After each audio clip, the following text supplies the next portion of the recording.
Yesterday we made a scroll for our window grill project, but we need 4 scrolls. And I commented at the time that the best way to develop your skill in making scrolls is to make all of them by hand at the anvil and do it comparing it each time to your full-size layout until you get 4 scrolls that are exactly the same. And that will develop skills better than any other method of making scrolls. But realistically, if you've got to make more than 4, or more than a half dozen, maybe more than a dozen, you're going to want something to bend them around to make it more efficient. You're going to get awfully tired of making scrolls if you need bunches and bunches that are the same, or if you're doing the same project over and over again. For instance, this scroll form makes a special part for a trivet where I need 3 identical scrolls for each trivet. So if I'm going to make a batch of these trivets, I might be making several dozen scrolls that I all need to be exactly alike. So I want to use a form to shape that around. And this is as difficult as a scroll form needs to be. It's just a bar that's bent to the inside or negative space of your scroll.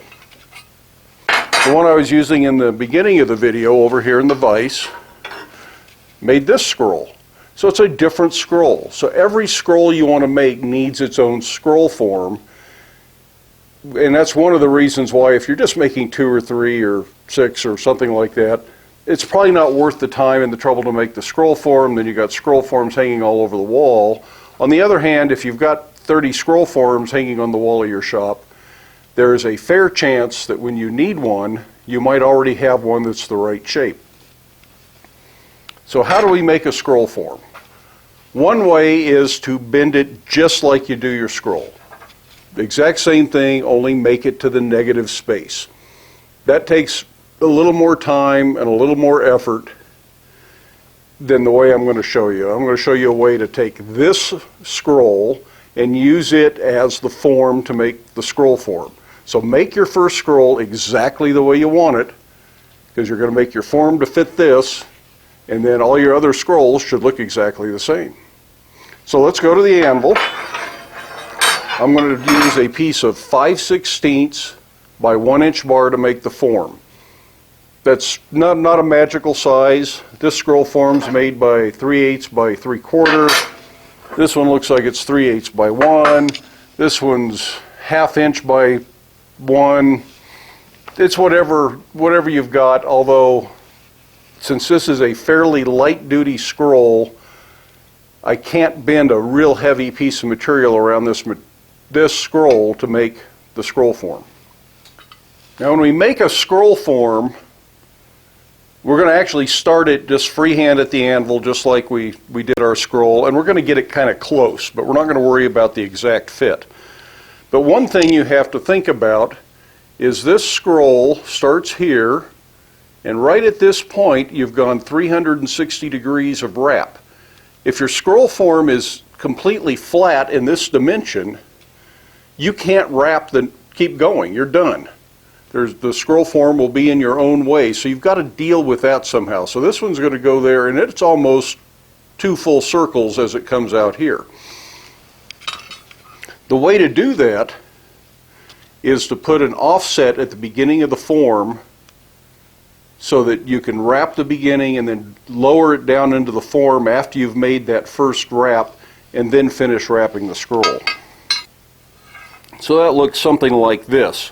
And while this scroll doesn't fit, that means you can wrap the beginning part of this, and actually the first part of this scroll does fit, but the later part doesn't. So you can get the beginning wrap in there and then drop this down to finish it.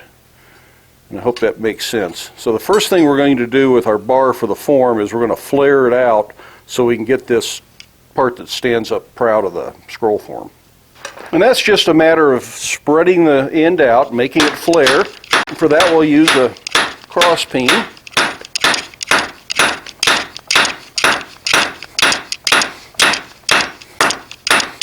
But I want it one-sided, so I'm going to keep this flat here.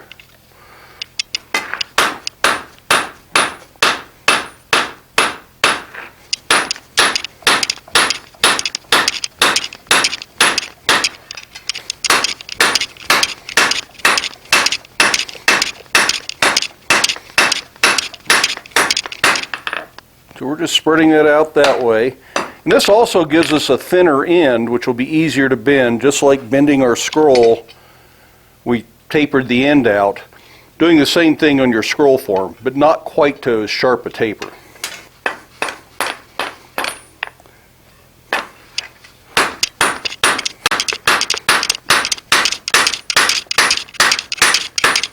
This may take a little hot rasping or filing to clean that end up and make it straight across.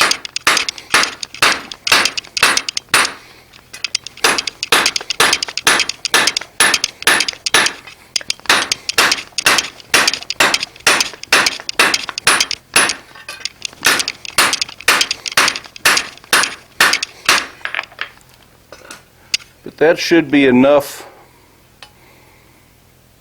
to get this first wrap and still be above the level of the rest of the scroll form.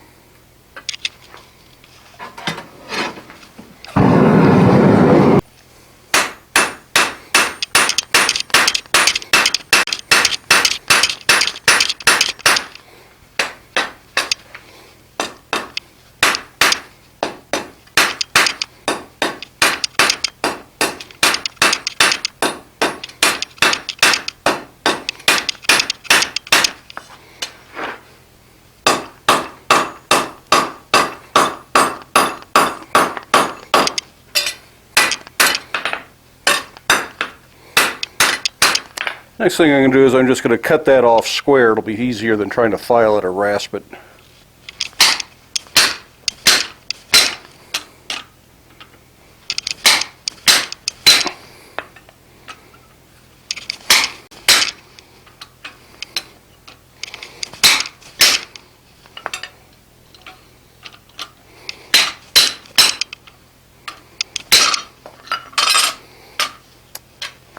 So that'll be a lot easier to do a little quick hot rasping on.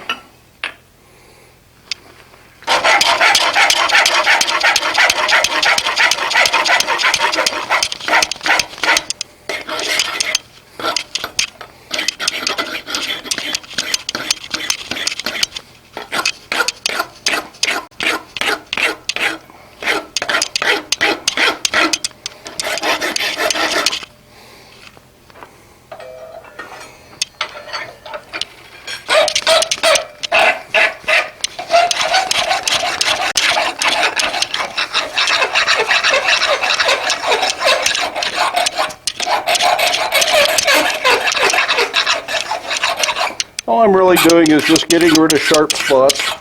Just make for a nicer tool. You really don't have to do all that.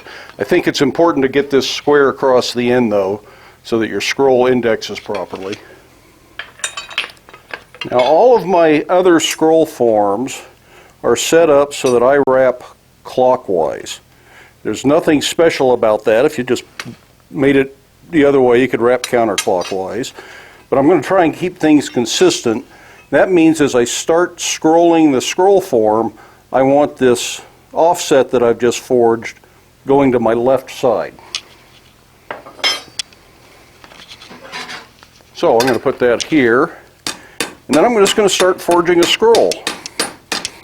And I want this to match the negative space in this scroll, which of course it doesn't get. So I'm going to make this a lot tighter there, and I'm going to just get this as close as I can.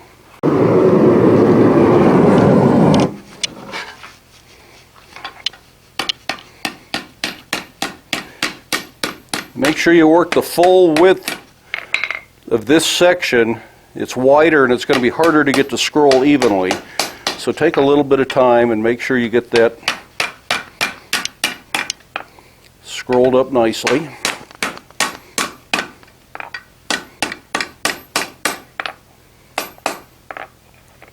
So my scroll has to actually go over the outside of this, and you can see it's starting to get kind of close, but it's not quite there. I think I can open up my scroll form just a hair here. There we go.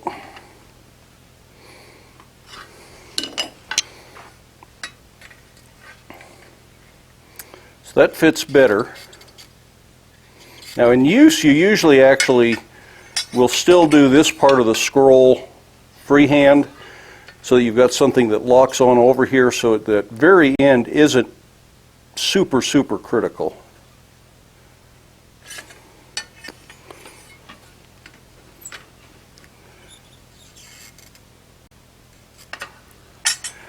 And the closer you can get this freehand, the better you're going to be in the long run. But like I say, I've got a trick so we don't have to be perfect.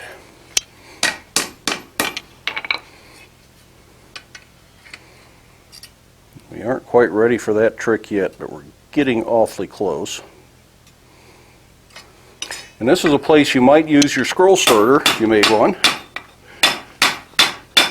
This allows the scroll to tuck in under the edge of the scroll starter.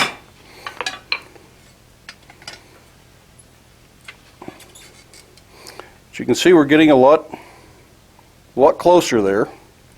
What I want to do is I want to go ahead and bring this around until I can at least get it in here. It doesn't have to be a perfect fit, it just has to go in. This isn't a bad place to use your scrolling forks.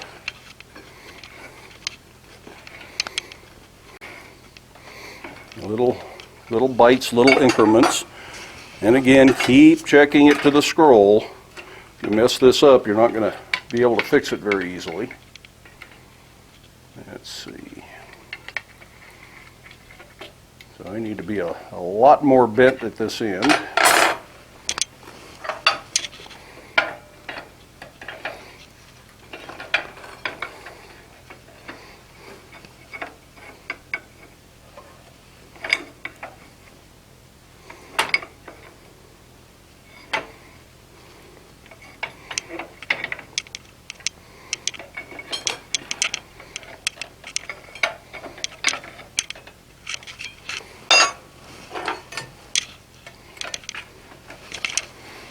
Okay, we're getting very close there.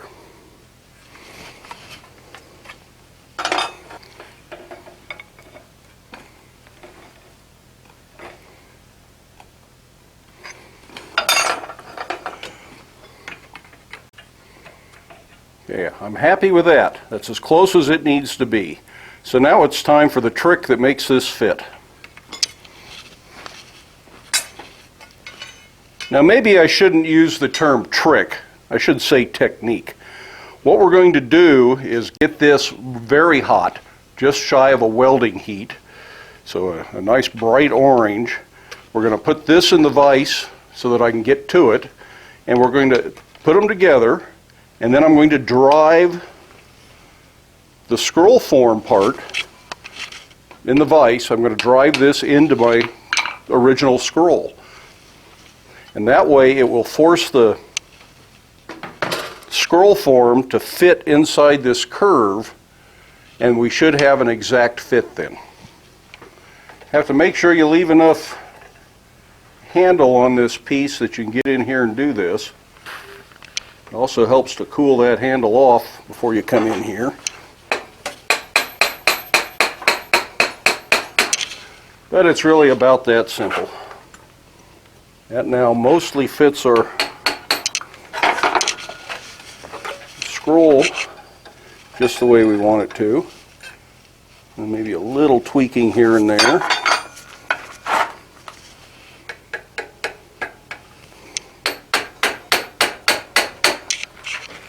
Don't get too aggressive or you're liable to end up altering your original scroll. If you need to get it hot again, get it hot again. Looks like I'm going to need to do a little bit of work right in here and open that back up just a little bit. Everything else looks pretty good though.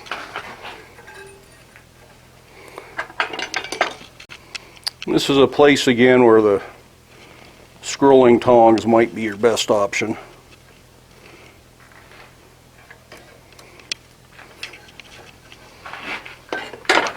And of course, as you fix one thing, something else might change.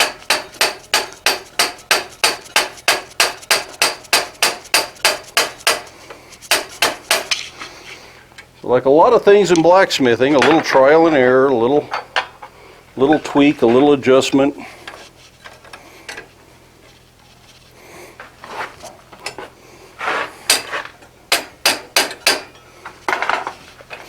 And pretty soon you get what you want. You do want your scroll form to be nice and flat on the bottom edge, so just this lip sticks up. I think we've done that. And the other thing we need to think about, as you wrap your scroll around, if you've got a vise locked in here, it might be in your way.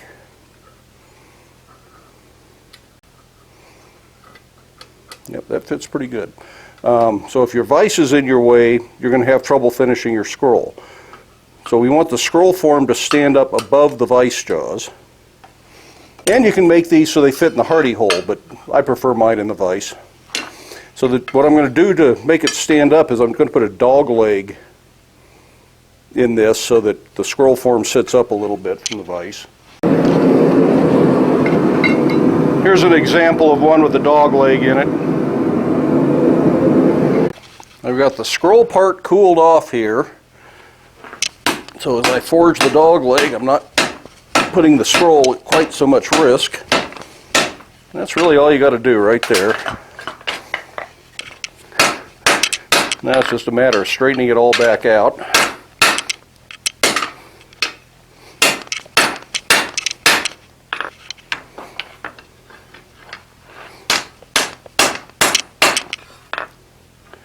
I've left a long handle on this up to this point because it makes it so much easier to work on. But there's no reason to leave it on there now. So I'm going to cut this off the width of my vise jaws. And clean this up a little bit with a file or a grinder. And then let's make a scroll on it. So we have a completed scroll form. And our scroll fits quite nicely on there. The only place it's not perfect is right in here. But again, we are going to forge this part of the scroll freehand at the anvil so we have something to hook over the scroll form, and probably cool it off before we come here. So it's not really defined by the form itself, but the rest of this will be. So let's see if we can make a scroll with that, see if we're happy with it. I have another piece of our material. I've tapered one end. We'll do the taper on this end, start it at the anvil, and then go to the vise and shape our scroll. This is just like we looked at when we talked about making scrolls freehand.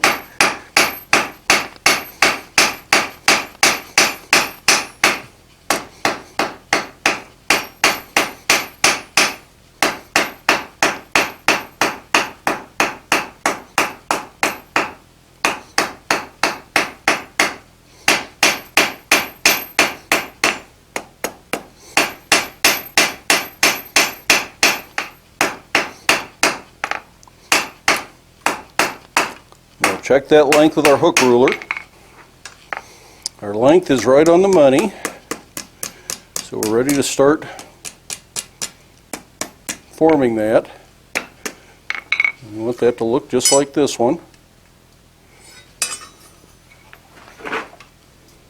It's easy to get these closed up too small.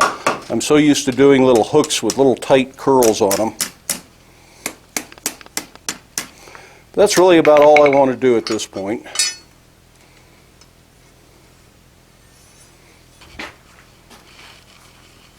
Let's see if I can do this without being in the way of the camera too badly.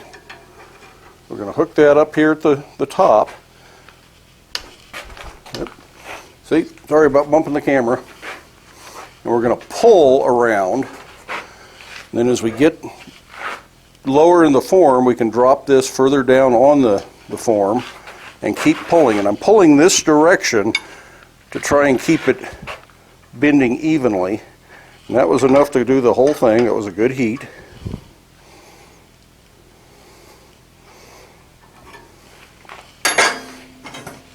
What we should then have are two pretty much identical scrolls. And we do. Now, if that's not quite tight enough, sometimes these bounce back. You can use your scroll forks just a little bit, and probably after they're cold. The other thing you want to do is straighten it up in this dimension, because quite often that still gets off. So now we have another end to do. How are we going to deal with that? I want both ends of my scroll to be the same. So I'm going to use the same scroll jig Now this one doesn't match exactly because it was the one we did freehand, so I'll probably actually correct it and make it match the scroll jig here. So I'm just going to open this scroll up just a little bit. It's hot. You probably can't see too much of the color. And then I can get in here and bend that and make sure it fits. And that's all I want to do with that. Now this one does not bend around as far. So if you wrap it all the way around here till it looks like that, you're not going to be happy with this end because it's not what you're after. So I'm just going to mark right here is where it no longer touches. And when I bend this other one, that's how far I'll bend it. You just hook this on just like before. And we can bend this around. And if we need to tuck this in, we can use our scroll wrench. And we go right up to the little pencil mark I made. And that should be all we need to do for this scroll to match our other scroll. So we now have two scrolls that should be exactly alike. But with Murphy's Law, of course, they aren't quite. Now, I'm not 100% sure why they aren't. My measurement wasn't off, although they both checked out with the hook rule. But one of them's a hair shorter overall, which I think is probably this end, because this first end lines up very nicely. So this is a place where we can use our bending fork to good advantage. I think I want to just open this up just a little bit and make them the same. Now chances are when we make multiples using the scroll jig, they will come out more even than the original and the first one out of the scroll jig, both because you'll get more accustomed to making that starting bit that may vary a little bit on each one, and also because the scroll jig will then be more consistent. Even though we tried to make the scroll jig fit the original scroll perfectly, there may be some slight variation there, and that may be where part of our problem comes in.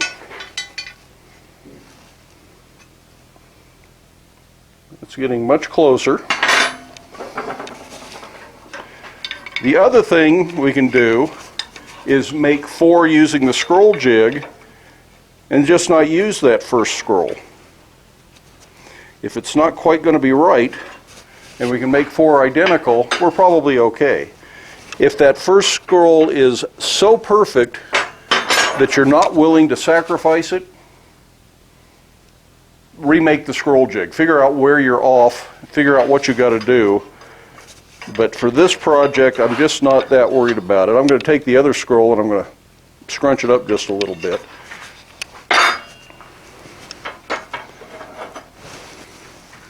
So at this point, I consider these 2 scrolls very good. They are not 100% perfectly exact, but they're very close. And with a little more tweaking, I think we can make them very exact. But the other thing that you have to remember is these scrolls won't be seen necessarily together. They're going to be off like this on one part of the project, and they're going to be side by side on another part of the project, and they won't ever be here. So that the little variation may never show, and if you have 2 that look good next to each other in one place and 2 that look good next to each other in the other place, then you're good, even if each pair isn't an exact match for the other pair. So make all your scrolls and figure out what you got to do. If you got to make an extra scroll, make an extra. It's not a big deal, especially since you got a scroll jig. Somebody had made a comment on the last video about scroll making that it's easy to make one alike, but when you've got to make more than one alike, it gets harder. And that's absolutely true. So work with this, figure it out. I don't make scrolls very often, so this is something that I need to practice as well. Both practice drawing scrolls, because the better you draw a scroll, the better you'll forge a scroll, but then also forging scrolls and making scroll jigs and things like that, and I would get a lot better at it. It's just not a big part of what I do in the shop, so I don't put a lot of time and effort into it. But if I want to get good at this kind of stuff, You got to practice. Practice makes perfect, and there's no substitute.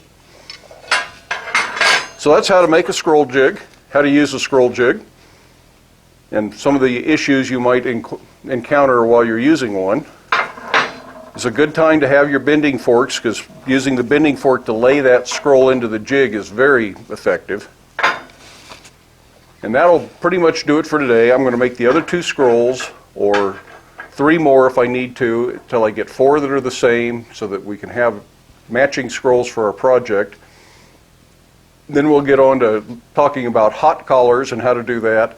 And then it'll finally be time to assemble the project. And that'll be an interesting video there when we actually put the whole thing together. In the meantime, I do hope you enjoyed the video. I hope you can give it a thumbs up. Love it if you hit that subscribe button. If you'd like to support the channel financially, there are links down in the description for both PayPal and Patreon. There is no obligation. The content is free and will remain free. That's just financial support to help offset the time and the costs involved in making the videos. And while it's appreciated, it is not a requirement in any way, shape, or form.